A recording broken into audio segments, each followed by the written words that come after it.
Bismillahirrahmanirrahim. Assalamualaikum warahmatullahi wabarakatuh. Alhamdulillahilladzi bi ni'matihi tatimmus shalihat.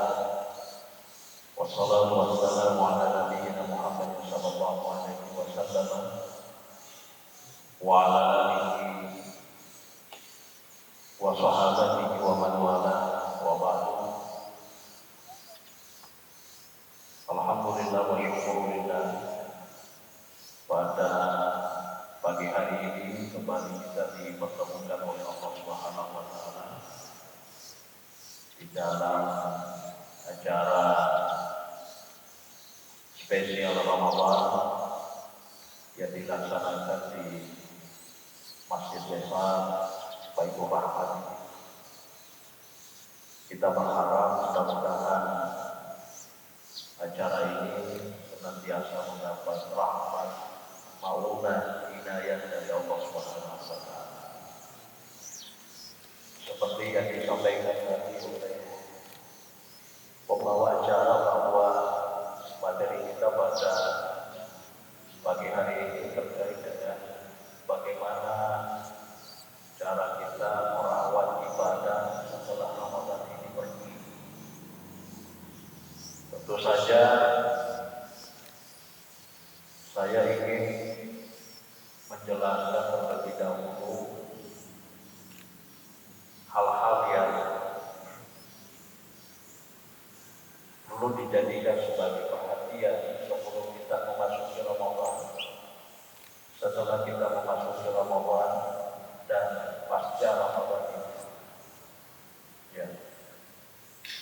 Dalam hidup dan kehidupan ini, Bapak Ibu sekalian,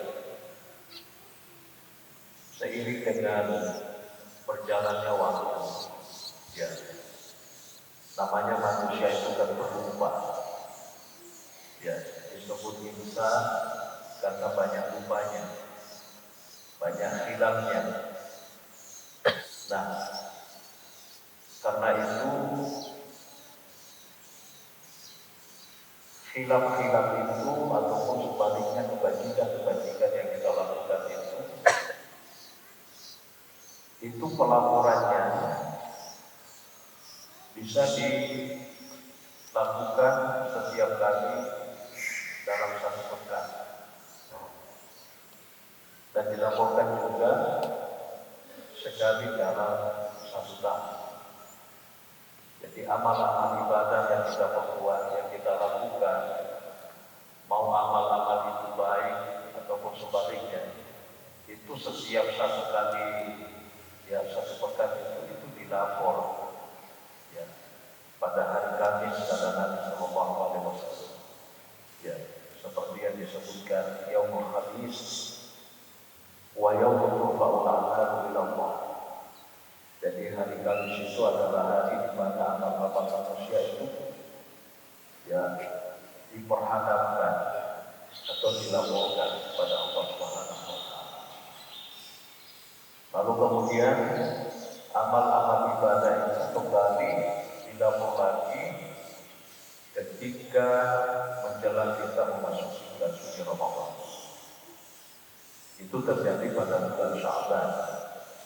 Ya, Nabi mengatakan bahwa bulan Sya'ban juga adalah bulan di mana amal-amal ibadah manusia itu selama kurang lebih setahun itu juga dilaporkan sekaligus kepada Allah Subhanahu wa taala. Nah, dari sinilah Bapak Ibu sekalian, ketika amal-amal ibadah yang telah kita lakukan selama kurang lebih satu tahun itu, misalnya ada minusnya, maka itulah yang kita usahakan pada bulan suci Ramadan supaya diampunkan oleh Allah Subhanahu wa taala. Makanya di dalam hadis itu disebutkan, ya, man qama Ramadhana imanan wa ihtisaban ghufira lahu ma taqaddama min dzambihi. Jadi orang yang betul-betul serius, betul-betul penuh penjiwaan terhadap bulan suci Ramadan, menghidupkan, ya, hari-hari Ramadan, malam-malam Ramadan, ya, yang dijalin tidak ada yang terjadi kecuali adalah ridhanya Allah, maka pasti kesalahan-kesalahannya itu yang sudah lewat itu diampunkan. Nah, yang dimaksud dengan kesalahan yang lewat yang diampunkan itu, yang itu tadi, yang dilaporkan yang dianggap kurang itu. Kalaupun misalnya ada yang plus, maka itulah yang ditambah. Ya. Nah, ketika kita memasuki bulan suci Ramadan, ya, tentu juga seperti yang kita ketahui bersama bahwa bulan suci Ramadan itu adalah bulan yang penuh dengan berkah. Sejuta berakat yang Allah turunkan di dalam bulan ini. Ya, oleh karena itu, ya, kita harus betul-betul berlomba-lomba di dalam melakukan kebajikan. Ya, fastabiqul khairat. Ya, kita harus berlomba di dalam melakukan kebajikan. Selama ini kita pakai Bapak Ibu sekalian. 1, 2, 3 kali kita pakai lalu kita bersihkan. Ya memang sudah seperti itu. Kadang kita merasa ragu kalau pakaian itu sudah seminggu kita pakai lalu kita tidak bilas, kita tidak laundry, kita tidak bersihkan. Begitu juga ya hati ini, ya itu penuh dengan bintik-bintik. Kalau dalam bahasa Islam Al-Ghazali penuh dengan bintik-bintik, ya, penuh dengan dosa.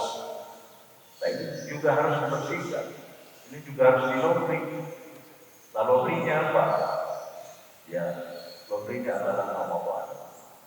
Ya, karena Ramadan itulah yang mampu membersihkan segala hilaf dosa kesalahan yang dilakukan oleh manusia. Nah, oleh karena itu bulan Ramadan itu juga disebut dengan syahrul tarbiyah atau tarbiyah ruhiyah. Jadi bulan yang syarat dengan pendidikan. Ya, bulan yang memberikan edukasi spiritual yang lebih banyak kepada kita.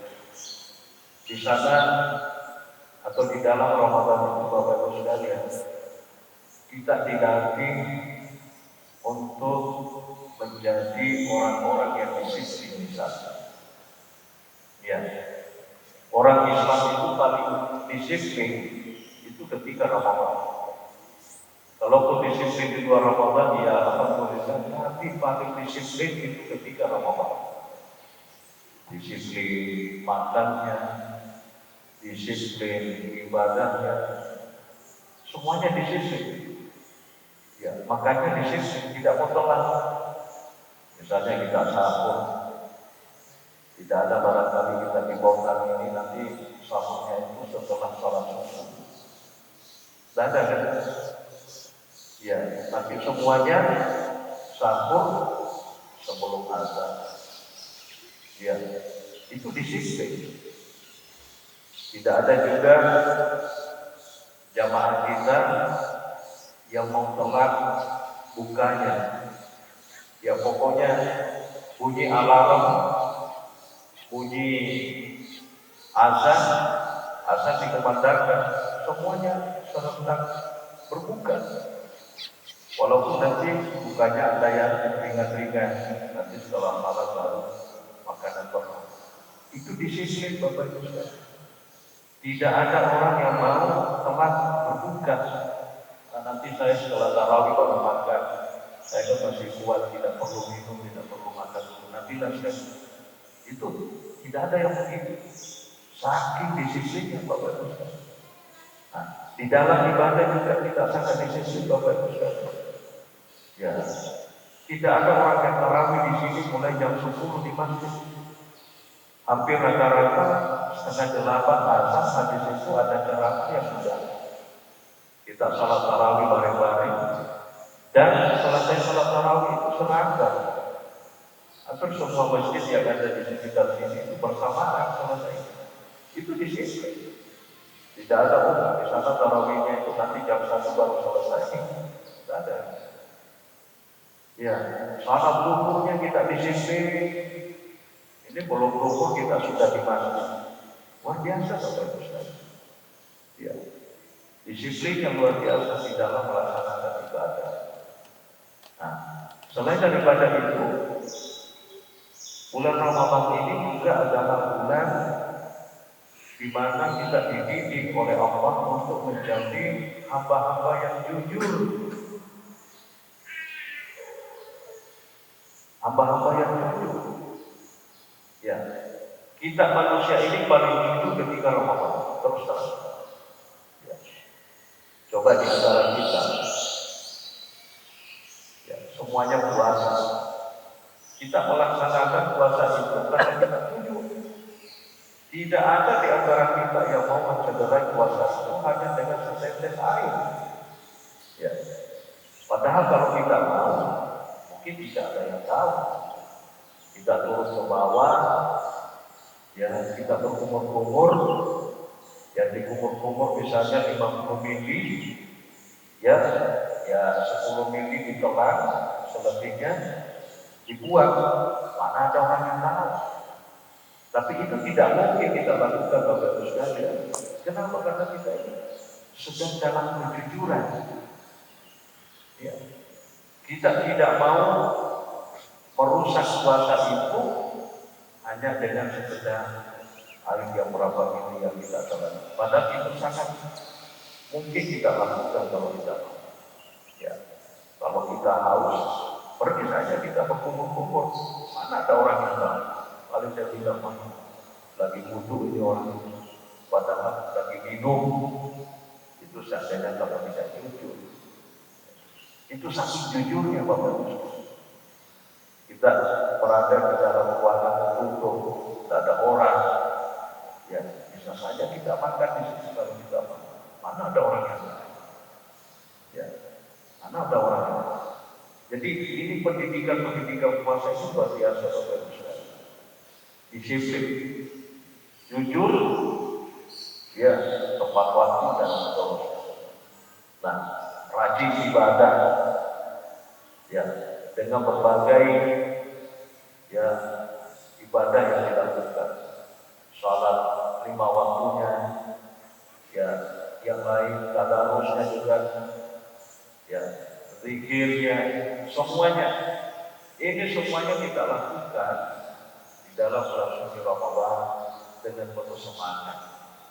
Nah, oleh karena itu pertanyaannya sekarang adalah, kalau kita mampu melalui semua amalia Ramadan itu dengan baik, salatnya alhamdulillah, puasanya alhamdulillah, terus yang lain-lain semuanya alhamdulillah. Itu tadi, apakah kita mampu merawat ibadah-ibadah ini setelah Ramadan itu pergi meninggalkan kita? Ini pertanyaannya sederhana, tapi untuk menjawab ini paling berat. Karena jangan sampai, ya, saya minta maaf Bapak Ibu sekalian, jangan sampai, ya Ramadan yang sedang kita jalani ini, ya hanya menjadikan kita sebagai manusia yang taubat sifatnya secara temporer. Ya, artinya taubat musiman. Ya kalau Ramadan ya untuk taubat. Tapi kalau Ramadan pergi ya sudah kembali seperti biasa. Itu namanya taubat musiman. Nah di dalam Islam tidak diharapkan orang bertaubat musiman. Ya Ramadan taubat, selebihnya tidak. Ya. Ramadan semangat untuk beramal ibadah, tapi setelah Ramadan cuti, berhenti total. Dan itu yang kita harap. Allah itu sebenarnya Bapak Ibu sekalian, ya, kalau dalam bahasa hadis Nabi SAW, ya namanya amal ibadah itu tidak perlu terlalu banyak. Ya, ada orang kan terlalu banyak. Cuma persoalannya nanti setelah itu dia cuti. Ya, lebih baik ibadahnya sederhana, biasa-biasa saja. Yang penting ibadah itu bisa berkesinambungan. Itu yang paling penting. Ya, Nabi mengatakan Ahabbul a'mali ila Allah adwamuha wa ashabba. Ya, sebaik-baiknya amal ibadah yang dicipta oleh Allah itu adalah yang berkesinambungan, yang terus-menerus dilakukan. Sekalipun kadang-kadang itu sedikit, tidak apa-apa. Amal ibadah kita itu sedikit, tapi kita konsisten di dalam menjalankan ibadah itu. Jangan Ramadan kita puasa, kita tarawih, kita zakat, kita baca Quran, kita ini, kita itu. Tapi setelah Ramadan tidak ada sama sekali yang bisa dipertahankan. Ya, bukan itu yang diharapkan. Ya. Tetapi yang itu tadi, bagaimana bisa mempertahankan ibadah-ibadah yang telah kita lakukan secara terbiasa selama kurang lebih 1 bulan ini. Ya, itu yang diharapkan. Kata ulama, dari pendidikan Ramadan ini yang sangat diharapkan adalah mana tatagayyaru fi nafsika, apa yang telah berubah dalam diri kita. Ya, konsekuensinya adalah dengan perjalanan spiritual selama kurang lebih 1 bulan ini, ya nanti kita lihat efeknya itu apa. Apakah ada nanti betul perubahan setelah Ramadan? Ya, kalau begitu, ya itu tidak ada progres, tidak ada peningkatan, Bapak Ibu sekalian. Masa kita Bapak Ibu sekalian sejak kecil diajari oleh orang tua kita tentang puasa, yang tidak makan, yang tidak minum. Kita sudah dewasa, ya kita puasa, tidak makan, tidak minum. Kita sudah seperti ini, yang kita pahami adalah tidak makan, tidak minum. Itu namanya tidak ada peningkatan. Karena puasa itu sejak kecil sampai tua yang dipahami adalah yang penting tidak makan, tidak minum, tidak peduli dengan yang lain. Itu artinya tidak ada perubahan. Nah, yang kita mau itu adalah betul-betul Ramadan itu ada bekasnya dalam kehidupan kita, sekalipun nanti Ramadan itu pergi. Jadi saya ingin mengatakan begini, kalaupun nanti Ramadan sudah berakhir, memang akan berakhir, ya pasti akan berakhir. Ini sisa berapa hari lagi? Hari ini kan sudah 25, yang paling 35 lagi, yang nggak mungkin 6, bilang siapa tahu bisa didapat kasih jumlah sebening di Ramadan itu kelewat. Ya sekarang 25, maksimal tambahannya Bapak itu 5, dan boleh jadi 34, tidak mungkin 6, malah 7, lebih-lebih lagi 8, tapi 3. Nah inilah yang baik. Mudah-mudahan juga kita bisa selesaikan dengan baik. Ya, jadi saya kembali bahwa kalau nanti Ramadan itu sudah pergi meninggalkan kita, yang perlu kita jaga dengan baik adalah jangan sampai nilai-nilai Ramadan itu juga pergi bersama dengan Ramadan dari dalam hati kita. Tapi kita harus prinsip, harus ada mata kita. Ramadan boleh pergi meninggalkan kami, tapi nilai-nilai Ramadan tidak boleh pergi dari kami. Nilai-nilai Ramadan senantiasa akan kami pertahankan sekalipun bulan suci Ramadannya meninggalkan kita. Kita pasti bersedih pada saja. Iya, ketika Ramadan nanti berakhir, semua kita pasti akan bersedih. Bersedih kita. Tapi tidak Bapak Ibu sekalian, Ramadan itu diibaratkan seperti perang besar. Ketika dia datang, itu berkedip-kedip, diibaratkan seperti perahu yang mau bersandar di belakang. Berkedip-kedip. Tidak ada perahu besar itu yang sembarang langsung bersandar, yang penting di pinggir apa ya, di pinggir dermaga. Nah, nanti dia kandas. Tapi itu Ramadan itu, perahu itu dia akan bersandar di dermaga yang memang sudah dipersiapkan untuk berlabuhnya. Begitu juga Ramadan Bapak Ibu sekalian, ketika datang dia hanya mau berlabuh di dalam hati manusia yang memang sejak awal menunggu kedatangannya. Jadi jangan heran Bapak Ibu sekalian, Ramadan datang, Ramadan tiba, tapi tidak semua orang mendapatkan barakah dari Ramadan ini. Kenapa? Karena dari awal dia tidak mampu menjadikan dirinya sebagai dermaga berlabuhnya Ramadan. Nah, kita ini alhamdulillah, hati kita ini sudah mampu kita jadikan sebagai dermaganya Ramadan, dan itu akan berlaku walaupun nanti Ramadan meninggalkan kita. Nilai-nilai yang telah dibawa oleh Ramadan dalam diri kita itu tidak boleh berhenti. Inilah trik cara bagaimana mempertahankan ibadah setelah Ramadan. Ya, dan dengan begitu itu artinya ada takdir, ada perubahan.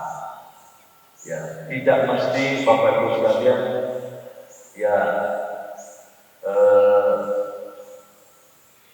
amal ibadah kita itu betul-betul persis sama dengan ketika Ramadan.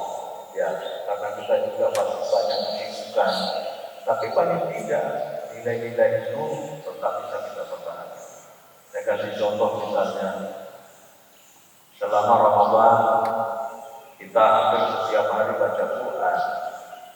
Ya, nanti kalau setelah Ramadan usahakan kita baca Quran juga. Kalau tidak mampu kita setiap hari karena ada aktivitas lain yang perlu kita lakukan, ya sudah. Minimal ya dalam 2 hari itu kita baca Quran. Minimal dalam sepekan itu kita baca Quran. Jangan Al-Qurannya dimasukkan di lemari, dikunci selama ketemu siu, ya nanti ketemu lagi pada tahun depan ketika Ramadan datang saya nanti ambil lagi. Jangan Bapak Ibu. Kita ini perlu ada kebiasaan membaca Al-Quran sama dengan kebiasaan kita sekarang membaca WA Bapak Ibu. Ini WA. Ya, hampir bisa dikatakan tidak ada orang ya yang tidak punya begini sekarang. Ya, tidak ada. Coba bayangkan, ini menyita banyak waktu ini. Ya, tinggal satu sekarang orang tidak tega begini kalau sementara salat. Ya, kalau sementara salat, belum ada orang sementara salat baca WA belum. Tapi kalau itu terjadi itu sudah kacau betul. Tapi hari salat itu langsung banyak. Menjalankan salat juga banyak. Ya, tinggal sementara salatnya itu tidak ada yang baca. Ini pengaruhnya luar biasa. Ada orang mungkin dia mau ke Balikpapan. Ya, dari kota ke Balikpapan. Ya, sudah di tengah jalan, sudah seperduanya barangkali meninggalkan kontak, baru teringat, waduh, hati saya ketinggalan di rumah. Apa yang dilakukan? Balik pasti. Dia tidak bisa beli HP baru. Tidak bakalan dia beli HP baru, nomornya tidak ada di situ. Pasti dia balik, semua datanya ada di situ yang ditinggal. Balik, padahal itu sudah pertengahan kontak dengan Balikpapan. Dia balik ya. Ya. Ini pokoknya tidak boleh tinggal. Tapi coba bayangkan kalau kita dari sini ke Balikpapan, baru 10 kilo kita tinggalkan kota Bontang ini, kita terlupakan Al-Quran. Waduh, tadi saya membawa Quran, sudah saya letakkan di meja, kok tidak ikut di tas saya. Jadi gimana ya? Laju bawah, orang Bugis laju bawah dong. Terus saja, Quran banyak di jalan itu nanti kita begini. Coba ya. Bedanya apa? Beda kan?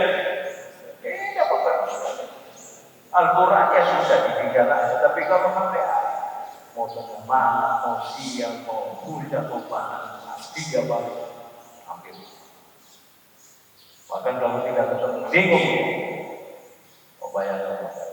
tidur, pas bangun, tidak ada orang itu pas bangun dari tidurnya langsung Al-Quran, alhamdulillah.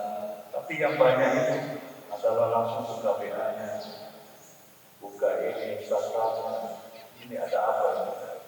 Nah, itu pengaruhnya. Ini pembiasaan. Mestinya Al-Quran itu ya juga jadi pembiasaan. Ya, jadi pembiasaan.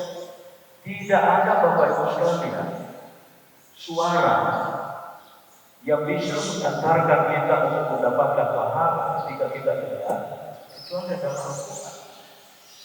Ya. Saya suka mendengar nasyid atau syair-syair Arab dalam bentuk nyanyian seperti nyanyian Arab yang dinyanyikan Kalfu misalnya. Biasa dengar. Tapi itu tidak ada pahalanya. Ya. Tapi kalau Al-Quran kita dengar, itu ada pahalanya. Karena Al-Quran itu sederhana. Ya, tenang itu. Masa kita bisa menangis dengan mendengar lagu India? Padahal kita tidak tahu penampilan. Ya, orang itu menangis. Ya. Mendengar musik India yang menangis, padahal paham saja artinya tidak, tapi kok bisa menangis? Al-Quran yang dibacakan tidak ada pengaruhnya, padahal justru Al-Quran itu yang bisa menggetarkan ya, getarkan jiwa manusia. Wajiban tubuh ya, wajiban tuliat alih ayat zakat gimana? Di samping hatinya menjadi bergetar, imannya juga bertambah. Itu Al-Quran. Al-Quran itu Bapak Ibu sekalian, itu alat komunikasi sebenarnya. Ya. Ada yang mau berkomunikasi dengan Allah, baca Al-Quran. Al-Quran itu komunikasi. Ya. Ada hadis sekaligus sebenarnya dipertentangkan oleh ulama statusnya. Tapi itu disebutkan. Nabi mengatakan, barang siapa yang ingin berkomunikasi dengan Allah, maka hendaknya dia membaca Al-Quran. Ya, man arada yang nama Allah yang Al-Quran. Ya, jadi Al-Quran ini, jika kita terbiasa Bapak Ibu di dalam membaca pada bulan Ramadan, maka itu juga perlu kita pegang. Al-Quran ini adalah surat-surat dari Allah. Tidak hanya dibaca ketika ada orang mati. Yang ada tradisi juga di sebagian masyarakat itu baca Quran kalau ada orang meninggal. Ya, tujuan Al-Quran itu sebenarnya bukan di situ. Tapi Al-Quran itu kapan saja, di mana saja, itu selalu kita harus baca. Karena itu menjadi terapi. Ya, menjadi rahmat wa nunazzilu minal Qur'ani ma huwa syifaa'un wa rahmatun lil mu'minin. Jadi kesimpulannya Bapak Ibu, memang melakukan sesuatu itu terkadang jauh lebih mudah ketimbang mempertahankan. Kita sudah dilatih beribadah sedemikian rupa di dalam Ramadan ini, ya, tapi untuk menjaga keberlangsungan ibadah ini, itu yang terkadang terasa berat bagi kita. Tapi ketika itu sudah menjadi kebiasaan, maka insya Allah semuanya akan terasa ringan. Termasuk mungkin di masjid ini ada orang yang etikaf. Saya juga perlu sedikit jelaskan. Etikaf itu Bapak Ibu sebenarnya tidak hanya dilakukan di dalam Ramadan. Orang bisa saja etikaf kapan saja. Dari mana? Oh, saya dari etikaf. Etikaf apa? Ini kan bulan Syawal. Yang memang bulan Syawal tidak boleh etikaf. Boleh Bapak Ibu sekalian. Ya. Dari mana? Saya dari Masjid Baitur Rahman. Apa ini kan? Saya etikaf. Etikaf suka dan ya memang kenapa kalau suka dan memang tidak boleh. Boleh Bapak Ibu sekalian. Jadi etikaf ini kapan saja itu boleh dilakukan. Cuma memang paling afdalnya itu iktikaf pada bulan Ramadan. Lebih afdalnya lagi sesudah akhir Ramadan. Nabi itu tidak pernah tidak iktikaf, ya, tidak pernah tidak iktikaf, ya, terutama pada 10 terakhir Ramadan. Nah ini juga nanti pembiasaan saja. Nanti kalau Ramadannya lebih, kalau kita mau hidupkan iktikaf di masjid, ya setiap kita datang di Baitur Rahman ini, sebelum masuk dari pintu kanan sini, kita niatkan saya masuk masjid iktikaf. Iktikaf itu kan artinya al-habas, menahan diri kita, mendiamkan diri kita di masjid sejenak, itu sudah dihitung. Ya, saya tadi juga baru datang, saya niatkan iktikaf. Jadi keberadaan kita dulu sekarang ini iktikaf. Yang penting kita niat ya Pak ya. Kalau tidak niat boleh keluar dulu sebentar, baru masuk niatkan. Nah, ini saya iktikaf. Ya, jadi kesimpulannya Bapak Ibu, kita berharap mudah-mudahan ya pendidikan spiritual yang kita dapatkan selama Ramadan ini nanti bisa kita pertahankan. Kita harus berprinsip, biarkanlah Ramadan meninggalkan kami, tetapi nilai-nilai Ramadan kami harus jaga, kami harus miliki, dan tidak boleh pergi dari kami. Itu yang harus kita jaga dengan baik. Kenapa Bapak Ibu sekalian? Kita ini nanti kalau memang ditakdirkan oleh Allah bisa menyelesaikan Ramadan ini, berarti kita itu diberi status seperti bayi yang baru lahir. Ya, kharaja min dunubihi kayaumi waladatuhu kadang-kadang. Jadi orang yang betul-betul menjalani Ramadan ini dengan penuh semangat, penuh penghayatan, nanti di akhir ada sertifikatnya. Apa sertifikatnya? Sertifikatnya adalah menyatakan bahwa orang ini bagaikan baru dilahirkan oleh ibunya. Apa artinya? Bayi tidak punya kesalahan sama sekali. Bayi yang tidak punya kesalahan sama sekali. Tapi bayi itu ya butuh perhatian penuh. Ya. Bayi itu sensitif. Kalau tidak dirawat dengan baik, bisa sakit, bahkan bisa lebih parah dari itu. Jadi itulah kita nanti. Jangan nanti ada bapak-bapak di sini, kan saya sudah tua, masa saya mau dibilang bayi. Itu predikat. Dalam bahasa agama kita boleh tua, tapi status kita itu seperti bayi. Ya Allah baru saja mengampunkan semua dosa dan kesalahan yang kita lakukan. Maka itu yang kita harus jaga dalam diri kita. Kita ini selalu harus mengingat, saya ini bayi, saya harus menjaga diri saya. Jangan sampai yang ternodai dengan tanpa, tercederai dengan apa. Ya, itulah juga termasuk cara merawat ibadah setelah Ramadan. Saya kira itu saja. Atau masih Ustaznya juga harus menyampaikan ke saya ini, sepertinya harus yang berapa?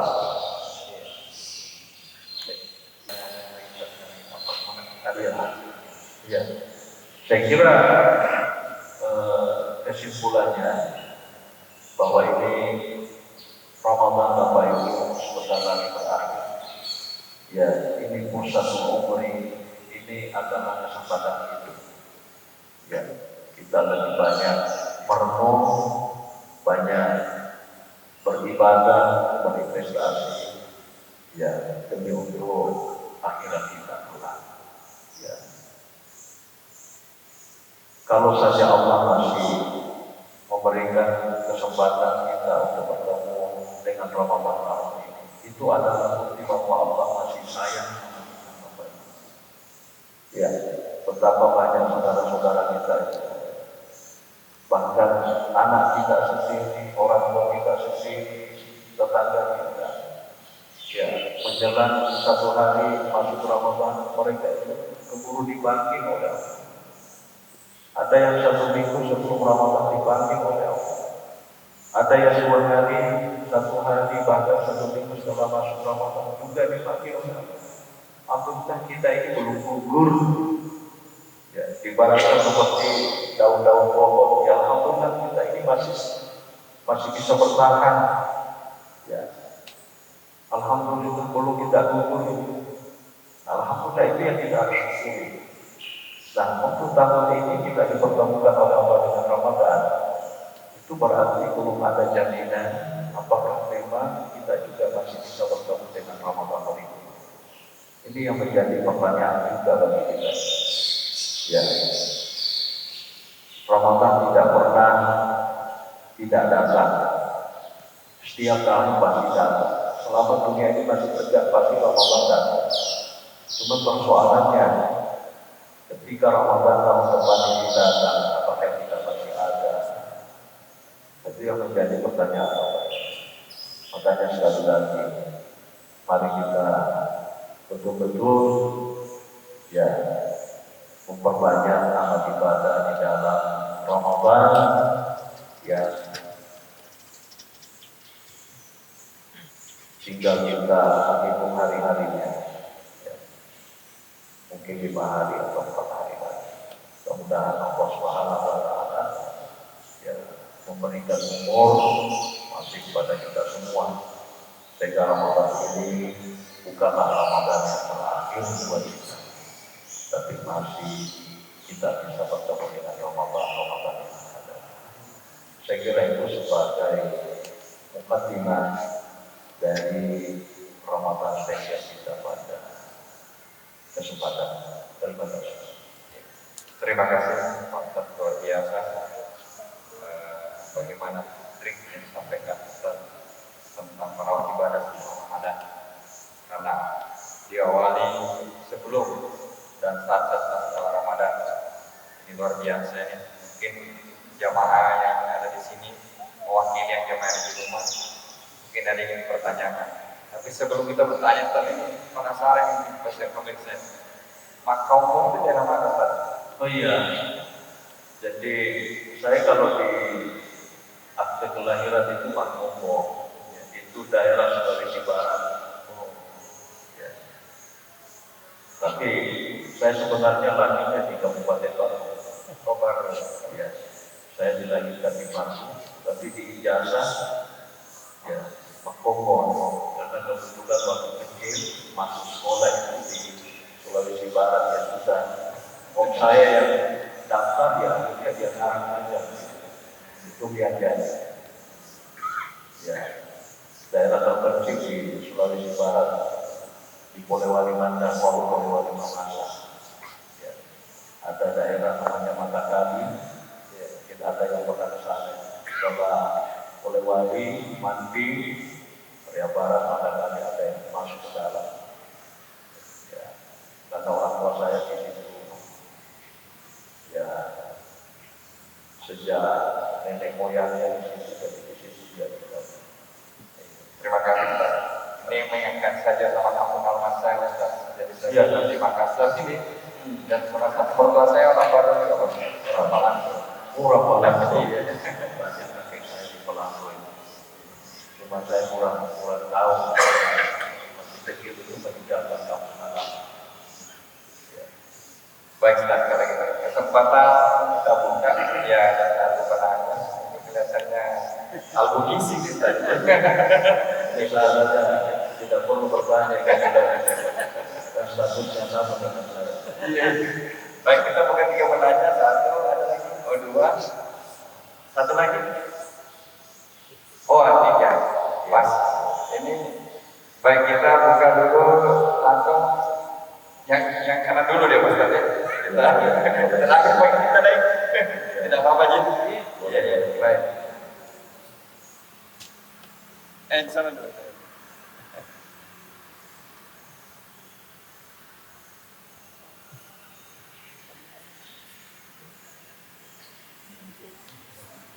Ya, Bismillahirrahmanirrahim.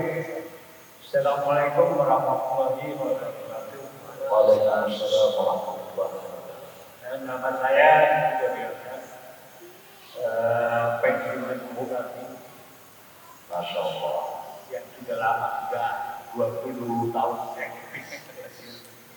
Pertanyaan saya mungkin nggak ada hubungannya dengan Ramadan, tapi ada juga karena terkait dengan khusyuk ya. Kalau kita berdoa khusyuk atau kita sholat khusyuk, itu ada salah satu mengatakan bahwa khusyuk itu artinya lisan yang dibacakan doa atau apapun dengan hati itu sinkron, artinya ketemulah seperti itu. Nah, yang saya tanyakan ini, Mbak Yai, kalau misalnya kita sholat di rumah, sholat sunnah, itu bisa jadi kita bisa khusyuk karena bisa ketemu, kita tahu artinya, dan kita pilih surat-suratnya yang pendek yang kita tahu artinya, kita paham ya. Nah, kalau sholat apa jamaah itu biasanya kan surat panjang-panjang. Itu kalau yang mulai itu kan bermasalah buat kita, nggak bisa artinya, kita nggak tahu artinya. Ya kalau yang sudah tapi sih bisa saja. Tapi kalau kita ini yang tidak ada dasar ininya, itu mungkin nggak bisa kontak. Itu bagaimana? Mungkin itu saja. Terima kasih. Assalamualaikum warahmatullahi wabarakatuh. Ya, betul.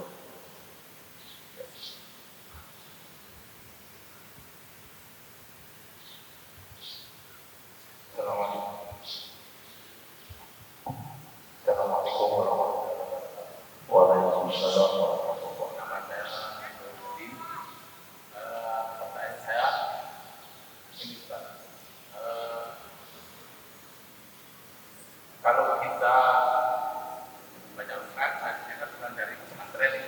Jadi kalau kita sedang sholat atau dari kita baca Al-Quran, kita kan semua nggak paham artinya aja. Mungkin karena kita pernah sekolah gitu ya, sama aja tahu mungkin arti gitu. Jadi sama langit akan baca, nggak semuanya tahu apakah kita tersebut baca Al-Quran dapat pahala orang yang mungkin dapat semuanya gitu kan. Pikirnya bukan dari pesantren. Terima kasih. Assalamualaikum warahmatullahi wabarakatuh. Waalaikumsalam warahmatullahi wabarakatuh.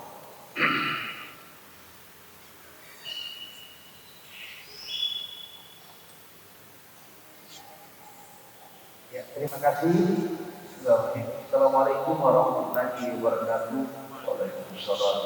Tapi Ustaz, beliau ini kakak dan ibu saya, satu santri di Bandung, di Poso. Beliau ini inspirasi bagi kami ini karena sampai dokter musik dan dokternya di bidang syariah yang sangat susah. Pertanyaan saya ini berulang terkait dengan amanah yang saya buat sekarang di Bultang, itu di Badan Zakat Nasional Bultang. Saya kami mengharap beliau bisa sampai selesai Ramadan di Bultang, kita juga sudah ada janji di Bone. Masih banyak saudara-saudara kita yang mempertanyakan tentang zakat profesi itu. Dan tidak ada di Jawa Rasulullah SAW, karena ini disampaikan di tengah halayak sehingga daerah umat Islam zakat itu mengalami kemunduran besar. Waktu saya dilantik prajabatan, potensi zakat kuat untuk tertinggi di Kalimantan Timur, kita ini 603 M, kontak tertinggi. Jadi kita buktikan waktu Cianjur berduka, kita mengumpul donasi terbesar di Kalimantan Timur. Jadi sering saja ada saudara kita yang ingin memahami teks bahwa tidak ada yang zaman Rasulullah, kita tidak perlu pemotongan profesi bagaimana kita lihat itu dengan pendekatan kacamata fikih dan syariah. Yang kedua adalah bagaimana kira-kira secara komunitas komunal merawat ibadah di bulan Ramadan.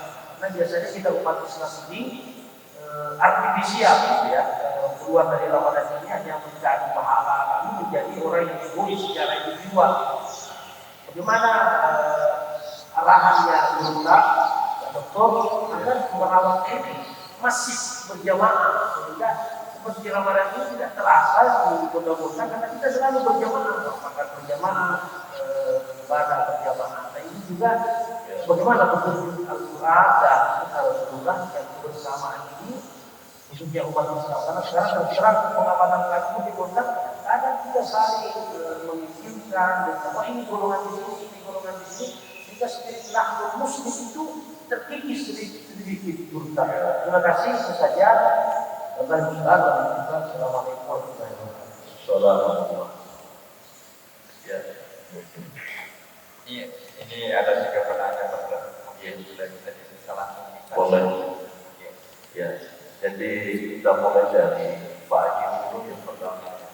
Al-awwal beliau yang pertama yang makanya dia juga yang pertama untuk dijelaskan terkait dengan masalah khusyuk yang baik. Ya, khusyuk itu dari sisi kebahasaan itu artinya nunduk dia khasya'an yakhsya'u khusyuk. Tidak betul-betul dia berdiam, nunduk. Nah, kalau secara istilah khusyuk itu artinya betul-betul ketika misalnya melaksanakan salat, betul-betul menjiwai semua ya apa yang dilakukan di dalam salat. Ya, misalnya mulai dari takbiratul ihramnya itu dijiwai. Ya, bacaan-bacaannya, Al-Fatihah dijiwai, ya, ketika rukuk dijiwai, sujud dijiwai, ya, sehingga kemudian nanti hasilnya adalah betul-betul ada penjiwaan, kedudukan umat di hadapan Allah Subhanahu wa Ta'ala. Jadi bukan berarti yang dimaksud dengan khusyuk itu Bapak itu, ya, sama sekali tidak ada yang didengar, gitu kan. Kan ada juga mengatakan namanya khusyuk, biar apa yang terjadi enggak dengar. Itu tidak seperti itu. Karena tak mungkin kita misalnya salatnya 3 rakaat ini, tiba-tiba ada mobil lewat meletus bannya, masa kita tidak dengar? Ya, tak mungkin kan bayar, pasti kedengaran. Jadi khusyuk itu adalah bentuk penjiwaan ya, dari apa yang dalam. Nah, betul yang disampaikan oleh Pak Haji bahwa memang ada suasana batin yang kita rasakan ya terkait dengan bacaan salat itu. Ketika misalnya kita salat, kita milih sendiri ayat-ayat atau surah-surah pendek, dan itu kan bisa di apa namanya itu ya bisa direnungi, bisa pahami maknanya, sehingga kemudian itu yang kita jiwai betul. Itu betul Pak Haji. Ya, beda kalau misalnya ya kita salat jamaah, imamnya pilih ayat-ayat yang panjang, terus kitanya sebagai makmum, ini apa artinya ini? Nah, itu kan nanti kita bisa menghayal, melayang-layang kemana-mana itu. Nah, itu nanti bisa mempengaruhi kekhusyuan kita. Nah, bagaimana caranya supaya kekhusyuan itu juga tidak terganggu, walaupun misalnya kita sedang jadi makmum, baca imamnya itu panjang-panjang, apalagi kalau dia mulai, ya kita dengarkan saja. Pokoknya kita dengarkan, ya sama ya. Saya tidak mau menyamakan, tapi paling tidak bagaimana kita serius nonton, misalnya ada satu film seriusnya nonton, begitu juga kita serius itu menjiwai sekalipun memang kita tidak paham apa yang disampaikan. Ya, oleh karena itu juga ya, tentu menjadi syarat, ya Al-Quran itu bisa dibaca kapan saja dan artinya pun juga bisa dibaca kapan saja. Ya, seperti itu penjelasan. Ya. Nah, terus yang kedua, Pak Hadi yang di belakang, ini pertanyaannya terkait dengan baca Quran tapi tidak pahala. Ya, apakah juga ada pahalanya? Alhamdulillah, Al-Quran itu ya itu selalu menjadi apa ya? Menjadi syifa, menjadi rahmat, ya sehingga kemudian Al-Quran ketika kita baca masih ada pahala. Ya, memang ada hadis Nabi mengatakan begini. Ya,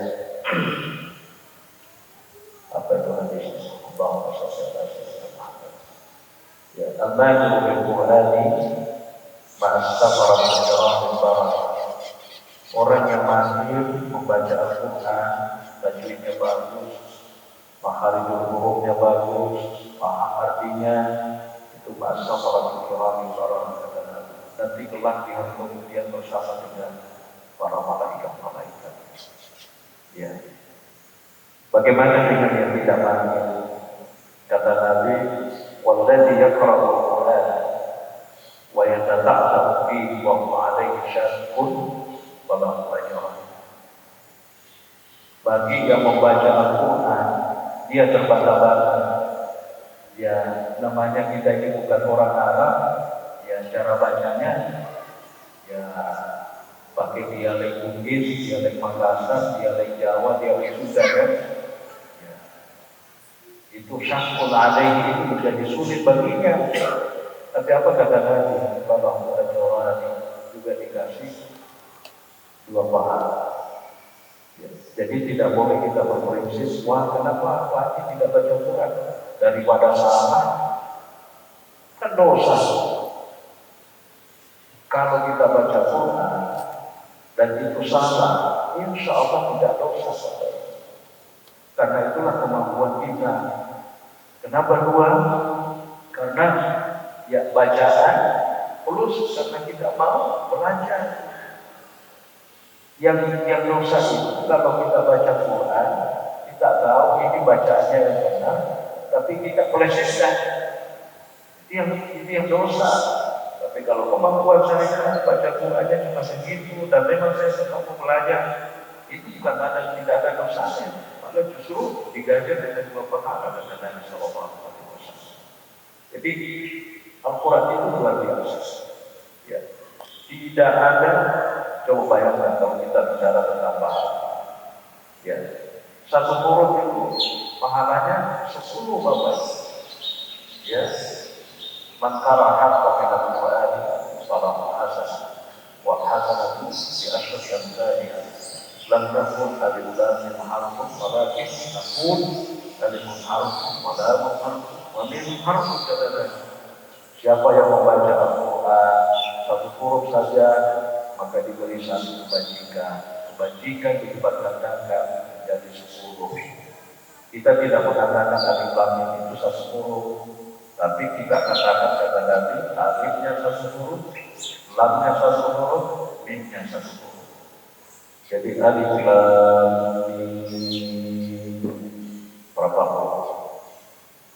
3 huruf kan ya? Itu berapa dapat pahala? 30 pahala. Wah, kalau begitu bagus dicatat ya. Alif lam mim dzalika kitabun la raiba fihi. Itu berapa? Oh, saya sudah bingung. Tidak perlu dicatat ini. Sudah berapa ya sampai la raiba fihi? Tulis lagi. Perlu di pahalanya dihitung itu nanti. Dan atap-atap nanti dibaca aja terus. Intinya kita akan mendapatkan berjuta-juta kebajikan kalau kita membaca Al-Quran. Nanti ada bapak-bapak yang mengatakan, gimana kalau saya baca Al-Quran tapi tidak kata-kata, tidak pernah selesai 30 juz? Ya sudah, nggak apa-apa Bapak Ibu. Ada orang mengaji, pokoknya setiap dia baca Quran, itu saja yang dibaca, itu surah itu saja selama Ramadan. Gimana ya? Ya sudah, nggak apa-apa pun. Kenapa ini kita baca? Ini yang lancar, yang lainnya susah. Ya kan? Nah, ya udah, nggak apa-apa. Tapi kalau mau khatam, lebih bagus juga. Jadi seperti itu Pak Hadi, insya Allah tidak ada bacaan Al-Quran, ayat-ayat Al-Quran yang kita baca tidak ada pahamnya yang Allah beri. Pasti semuanya, ya bahkan itu dilibatkan dalam insya Allah pahamnya. Ya, saya kira, Pak, kita ke Ustaz ini. Sebenarnya ini Ustaz sudah tahu juga ini sebenarnya jawabannya.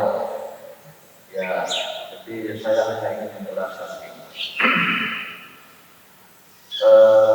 Terkait dengan zakat profesi ya, memang sebagian besar ulama kita itu mengatakan bahwa zakat profesi itu tidak pernah dipraktekkan sepanjang sejarah mulai dari masa Nabi, masa sahabat dan masa tabi'in. Ya, tapi kalau kita membaca lebih dalam lagi literasi klasik, ya khususnya fikih, ya sebenarnya ada yang mengisyaratkan bahwa praktek zakat profesi itu ada, cuma memang tidak masyhur, ya apalagi memang ada yang disebut sebagai zakat profesi. Ya, tapi pada intinya begini, zakat profesi itu ya oleh sebahagian ulama dianggap sebagai satu bentuk zakat yang sifatnya kontemporer baru, sehingga kemudian ada yang menganalogikan zakat itu seperti zakat penghasilan tanaman, ya setiap panen dikeluarkan. Ada yang mengatakan begitu. Ya kan kalau misalnya kita petani kebun, ya setiap panen yang dikeluarkan zakatnya kan, ya wa atu haqqahu yauma hasadi, keluarkanlah haknya, ya tanaman-tanaman itu ketika dipetik, ya ketika dipetik, ya tapi tentu semuanya dikeluarkan ongkosnya dulu. Ya kalau pakai irigasi itu kan zakatnya mana justru sedikit. Ya. Tapi kalau tak ada hujan banyak, ya ada 1/5 dan ada 1/10. Nah, cuma persoalannya kalau ini dianalogikan dengan zakat profesi, ya zakat profesi itu 1/10 atau 1/5, sedangkan itu zakat ziraah. Padahal kalau profesi itu kan 2,5%. Jadi kan nisabnya beda, terus kadarnya dikeluarkan juga beda. Nah, sehingga kemudian dari sisi yang banyak pendapat ini, saya pribadi melihat zakat profesi itu sebenarnya adalah zakat yang dibayarkan secara cicil. Ya, artinya begini. Misalnya saya seorang pegawai Bapak Ibu, ya, setiap bulan gaji saya sekian. Nah, itu jadi dikali 1 tahun. Ya, jadi 1 bulan berapa? Kali 12 bulan itu berarti berapa? Taruhlah misalnya gaji saya itu contoh 10 juta. Ya. 10 juta per bulan, berarti kan 1 tahun itu 120 juta. Itu sudah sampai nisab, ya, sudah sampai nisabnya. Itu sudah sampai nisab, karena nisabnya itu adalah 85 gram emas. Kalau dikonversi 1 emas itu 1 gram itu sama dengan berapa? Ya. Berapa duit sekarang emas? taruhlah 1 juta, berarti 85 juta. Nah, 85 juta itu kalau itu tidak pernah dipakai, tidak pernah diganggu, karena itu al-fadl dan al-hajatil asliyah kata ulama, itu melebihi daripada kebutuhan kita, maka itulah nanti kalau 1 tahun dikeluarkan 2,5%. Nah, zakat profesi ini saya melihatnya seperti ini. Daripada nanti di akhir tahun kita langsung mengeluarkan 2,5%, dan itu jumlahnya besar. Nah, 2,5% itulah yang sebenarnya dicicil setiap bulan. Jadi tahulah misalnya 3 juta mestinya saya keluarkan pada akhir tahun. 3 juta inilah yang kita cicil selama 12 bulan. Itu saya melihat begitu Bapak Ibu. Ya. Karena zakat profesi itu ya itu juga adalah zakat harta. Nah, orang itu hanya sekali mengeluarkan zakat dalam 1 tahun. Tidak mungkin ada double. Ya. Beda dengan zakat fitrah itu setiap tahun. Jadi beda itu kalau itu beda. Jadi itu sebagai bentuk keringanan. Tapi itu harus dikalkulasi Bapak Ibu. Gajinya berapa, kebutuhan kita berapa, ya sisanya berapa, itulah sisanya yang kira-kira kita kali 12.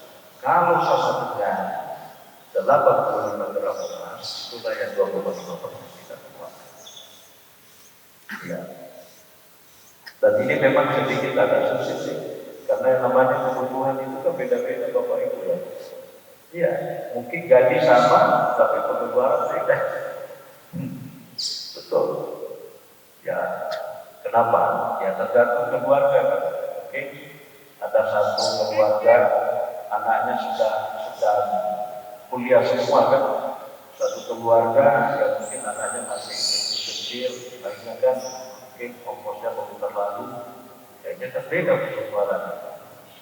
Ya, jadi seperti itu. Ustaz, ya, zakat profesi ini memang menjadi salah satu perhatian kita juga. Betul tadi, ya, kalau disampaikan bahwa potensi zakat itu sangat besar. Ya, di Indonesia ini Bapak Ibu, potensi zakatnya itu, ya kemarin ada pertemuan dengan Dirjen Bimas, ya, ada Zoom-nya saya ikuti. Di situ dijelaskan bahwa seandainya kita masyarakat Indonesia yang wajib zakat itu betul-betul berzakat, ya dalam setahun itu potensi zakatnya tidak kurang dari 400 triliun, bukan 400 triliun. Nah, ini 400 triliun saya tidak tahu ini berapa banyak. Yang saya tahu ya kalau satu ini si 10 juta kata orang bisnis, si 10 juta banyak juga. Apalagi kalau 400 triliun bukan potensi zakatnya bongkar 600 kalau tidak salah. Tapi pengalaman selama ini berapa? Yang terkumpul 6,5 per tahun. 6,5 miliar. Ya. Belum sampai 100, padahal potensi 600. Ya itu menjadi apa ya? Baru Basnas itu. Baru Basnas, ya kan banyak ya. Ada UPS juga banyak. Ya artinya ini memang zakat itu kalau dalam sejarah ini menjadi devisa negara terbesar pada masa Nabi Sallallahu Alaihi Wasallam. Ya. Sehingga di dalam Islam itu seandainya betul-betul zakat itu diberikan dengan baik, Masya Allah semuanya akan sejahtera. Ya, yang namanya pajak itu nanti bisa diberlakukan kalau zakat itu tidak bisa mengcover. Ya, tapi memang kenyataannya sampai hari ini ya zakat diangkat tapi belum memadai, belum bisa menutupi sebuah kebutuhan kita. Sehingga kemudian pemerintah punya kebijakan lain termasuk bayar pajak. Tapi bukan berarti harus bayar pajak dan zakat lagi. Tidak ada hubungannya Pak. Zakat itu kewajiban agama. Ya, namanya pajak itu kewajiban kita sebagai warga kepada pemerintah. Kalaupun nanti ada kebijakan siapa yang sudah bayar zakat, nanti pajaknya dikurangi sekian persen, alhamdulillah. Tapi tidak boleh kembali. Yang penting kamu bayar pajak, nanti zakatnya dikurangi, tidak boleh. Karena itu zakat ibadah ya, kita dengan Allah Subhanahu wa Ta'ala. Ada lagi satu cara merawat secara keseluruhan. Ya, jadi begini Bapak Ibu. Ya, kita ini sebenarnya kalau dalam bahasa agama dan kita sudah paham, kita ini semuanya bersaudara. Kalau dalam bahasa iklan itu apa itu? Ya, asiknya ramai-ramai. Ada itu iklan dari Sabang sampai Merauke. Oh, apa? Kita bersaudara, apa gitu bahasa? Orang bersaudara. Hah? Orang bersaudara. Orang bersaudara. Itu bahasa Ambon ya. Tidak betul ya. Bahasa agama itu ya kita ini kita bangun minum dari Tuhan.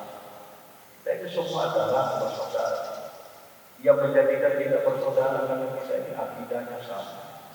Ya, nabinya sama, kitabnya sama, Qurannya sama, salatnya sama, apalagi itu yang mempersatukan kita. Ya, Nabi mengatakan orang-orang Islam itu diibaratkan seperti bangunan, kemudian riwayat seperti satu bangunan. Ya susu ba'alum ba'abak kata Nabi itu saling menguatkan satu sama lain. Ini masjid luar biasa besarnya di Masjid Baitur Rahman. Jangan kira ada bangunan modelnya kecil itu tidak punya peran. Ya, itu punya peran.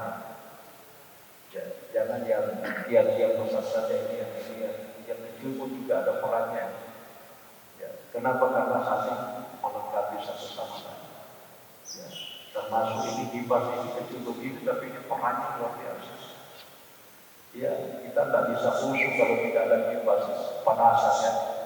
Jadi semuanya saling ya mendukung, ya saling melengkapi satu sama lain. Nah di dalam hidup kita itu juga begitu Bapak Ibu Saudara. Ya, kita ini semuanya sama. Silakan ya jalan, tapi itu tidak boleh. Kalaupun misalnya ada perbedaan. Ya, saya misalnya contoh ada perbedaan dari sisi puro, ya, cabang di dalam memahami agama. Itu tidak boleh dijadikan sebagai alasan untuk tidak ada komunikasi, tidak ada silaturahmi. Ya, karena toh kita ini semuanya ya pengen masuk surga, ya kan? Ya, jangan mau masuk surga sendiri. Ya, kata Kiai Haji siapa? Ya, bahaya juga itu kalau ada orang hanya dirinya yang mau masuk surga. Kalau saya katakan, ya sudah gak apa-apa, kamu berani tidak masuk surga sendirian. Nanti kalau kamu katanya masuk surga sendirian, kamu mau apa di dalam? Surga itu luas, gak ada teman ngobrol, mau apa? Jadi bagus kita masuk surga itu rame-rame supaya suasananya hidup gitu. Jadi insya Allah kita ini ya memang kadang bisa ada ya sedikit perbedaan terutama dalam hal masalah puru ya, itu puru ya intinya ulama ya mengatakan ya sudah mana yang menurut kita lebih oke ya kita pakai ya sehingga ulama itu melahirkan satu kaidah mengatakan bagi betul dia disyai'i tidak muqtadami tinggi Fadlu asli man aja barang siapa yang dipenghadapkan pada satu masalah yang diperselisihkan maka dia boleh memilih yang membolehkan atau dia memilih sesuai dengan yang kira-kira cocok untuk diri tanpa harus menyalahkan yang lain. Dan ini memang menjadi catatan bagi kita Bapak Ibu sekalian. Ya, umat-umat lain itu Bapak Ibu itu sudah naik ke bulan, naik ke di atas sana ya, kadang masih sibuk dengan persoalan kecil. Oh ini kenapa begini, oh ini begini. Padahal itu sudah selesai dibahas 1000 tahun yang lalu. Saya kasih contoh saja Bapak. Dalam praktek ibadah kita misalnya, ya, misalnya gunung tidak perlu diperdebatkan, itu sudah 1000 tahun yang lalu itu dibahas Bapak Ibu. Ya, masa itu persoalan yang tidak boleh itu yang tidak salah. Saya prinsip begitu Bapak Ibu. Saya alhamdulillah di Al-Azhar 15 tahun.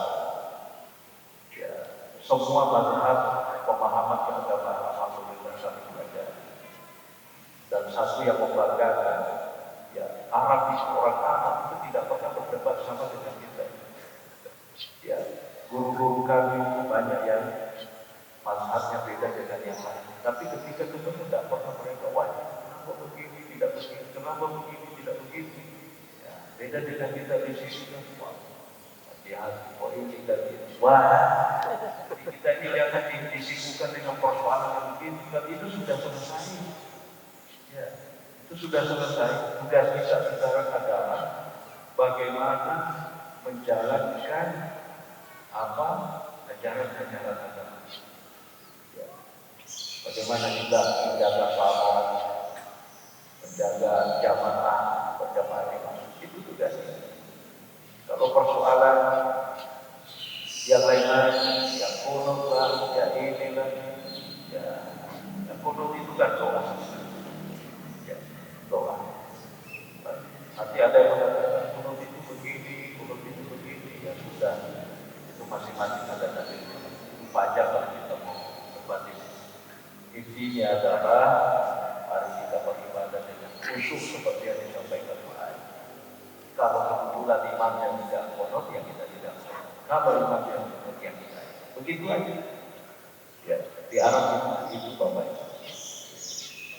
Dan saya kira nanti asik kalau ya, ini demi untuk menjaga yang namanya jamaah kebersamaan. Ya, Nabi itu mengatakan yang Allah jamaah. Allah itu berpihak kepada jamaah. Wa man syadda ila nari, kata Nabi sallallahu alaihi wasallam.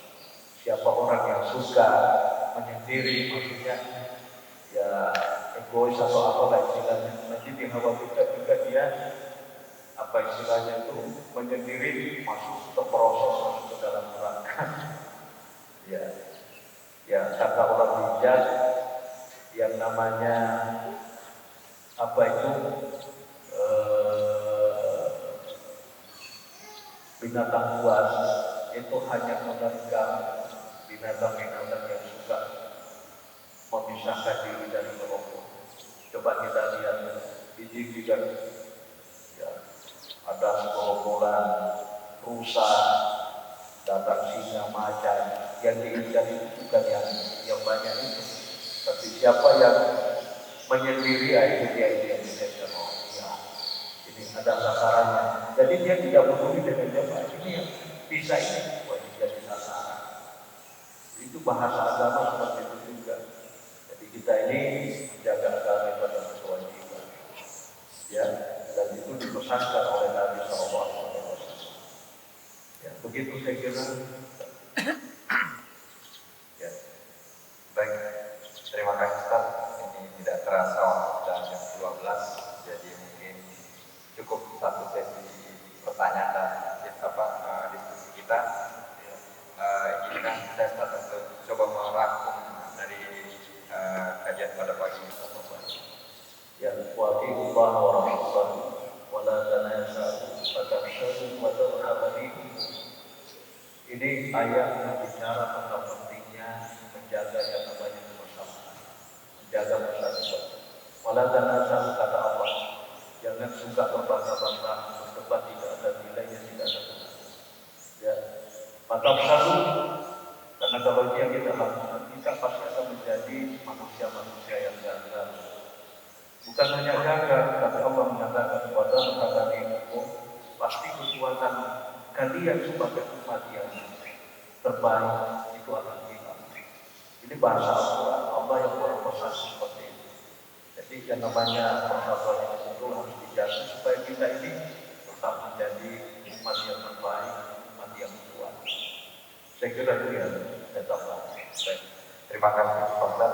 Dan akhirnya karena waktu pula yang membatasi kita, terima kasih banyak Ustaz. Semoga sebagai amal jariah buat Ustaz sekalian dan kepada jamaah dan penonton yang ada di rumah, terima kasih atas segala perhatiannya. Semoga kajian kita pada pagi hari ini mendapat rahmat dari Allah Subhanahu wa taala. Dan dengan doanya mungkin diakhiri dengan doa Ustaz, supaya kita semua dapat berkah. Baiklah Bapak Ibu sekalian, untuk lebih barangkali acara kita pada pagi hari ini, mari kita bersama-sama baca doa. Bismillahirrahmanirrahim.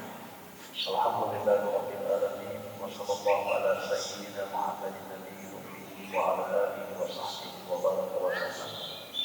Allahumma rabbana la ilaha illa anta khalaqtana wa nahnu ibaduka wa nahnu ala ahdika wa wa'dika mastata'na na'udzu bika min syarri ma sana'na nabulu laka bi ni'matika 'alaina wa na'udzu bika min dhunubina fa innahu la yaghfiru dhunuba illa anta. Allahumma aslih lana dinana alladhi wa ismatu amrina wa aslih lana dunyana allati fiha ma'ashuna wa aslih lana akhiratana allati ilayha ma'aduna وَجَعَلْ الْحَيَاةَ زِيَادَةً لَنَا فِي كُلِّ خَيْرٍ وَجَعَلْ الْمَوْتَ رَاحَةً مِنْ كُلِّ شَرٍّ. اللهم لا تجعل الدنيا أكبر همنا ولا مبلغ علمنا ولا إلى الدار مصيرنا واجعل الجنة هي دارنا يا رب العالمين. اللهم إنا نسألك يا ربنا خير هذا اليوم نصره وهداه ونوره ونعوذ بك من شره وشر ما فيه وشر ما بعده. ونسألك اللهم يا ربنا أنت المنان بديع السماوات والأرض ذو الجلال والإكرام، أكرمنا يا ربنا بهذا الشهر الكريم المبارك شهر رمضان ووفقنا فيه يا ربنا إلى ما تحب وترضاه. اللهم إنا نسألك يا ربنا أن تجعلنا من متقائك من النار، اجعلنا يا ربنا من متقائك من النار، اجعلنا يا ربنا من متقائك من النار. ربنا آتنا في الدنيا حسنة وفي الآخرة حسنة وقنا عذاب النار. وصلى الله وسلم عليه والحمد لله رب العالمين. الفاتحة. إياك نعبد وإياك نستعين اهدنا الصراط المستقيم صراط الذين أنعمت عليهم غير المغضوب عليهم ولا الضالين. الحمد لله رب العالمين. السلام عليكم ورحمة الله وبركاته.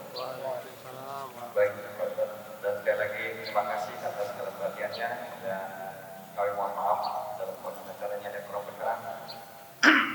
Yang baik datangnya dari Allah, salah dari saya pribadi, saya mohon maaf sebesar-besarnya. Kita akhiri billahi taufiq wal hidayah.